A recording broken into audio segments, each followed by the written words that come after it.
Zamri Vinod Nafi larikan diri bersoal kenapa akan didakwa sedangkan jadi mangsa serangan. Nombor satu, kalau lepas lari kita tak ada ini. Okey. Okey, yang kedua,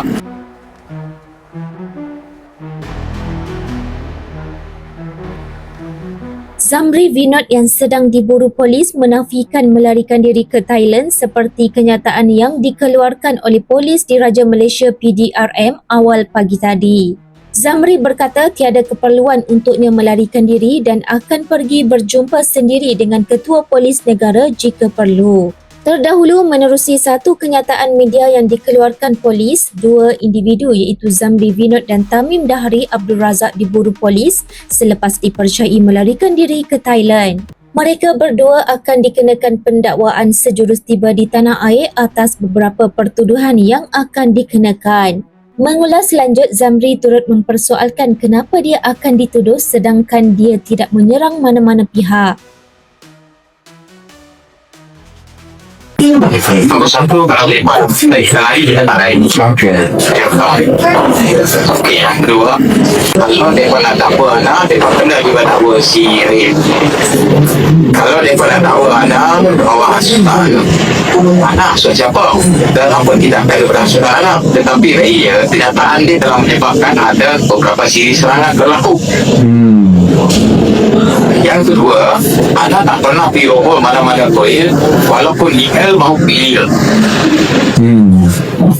Anak personally tak pernah over mana-mana kuil walaupun secara legal maupun illegal. Baik, saya Safuro, anak flow. Betul. Faham.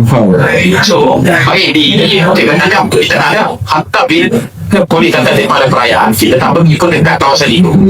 Tetapi anak iksan dan sebagainya.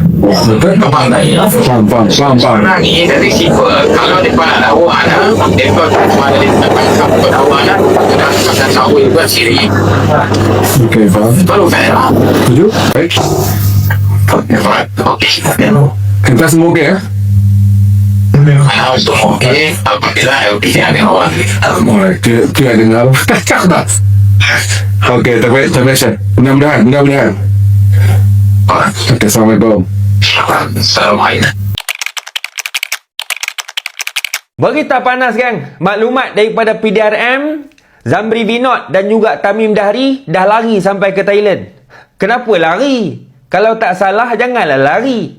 Aduh, macam-macam lah korang ni dah cetuskan provokasi apa semua bagai. Bila polis nak siasat dia, terus lari sampai ke Thailand. Pergi Thailand buat apa minyak mahal?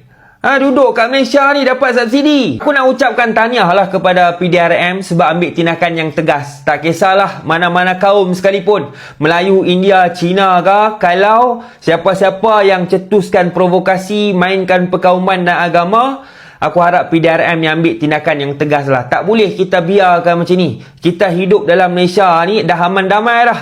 Tapi ada 2-3 ekor ni lah yang cetuskan provokasi, lalah kali akan gugat keharmonian dalam negara kita ni geng. Ini satu geng, kita ni jangan jadi batu api, jadilah seorang pendamai dan jangan sebar benda-benda yang tak betul. Ni kadang-kadang kita pun menambah juga nak melaga sesama kaum dan agama ni. Bawa berita palsu, bawa propaganda. Ni yang terbaru, konon dia sebar dekat media sosial ni, rumah Cikgu Chandra terbakar ni. Padahal bukan rumah Cikgu Chandra pun.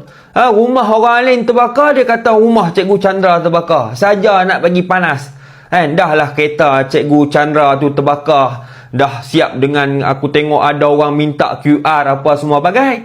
Ni kalau rumah pula terbakar, takkan nak QR rumah pula dah. Mampus lah macam ni, kita bukannya ada duit nak raya ni.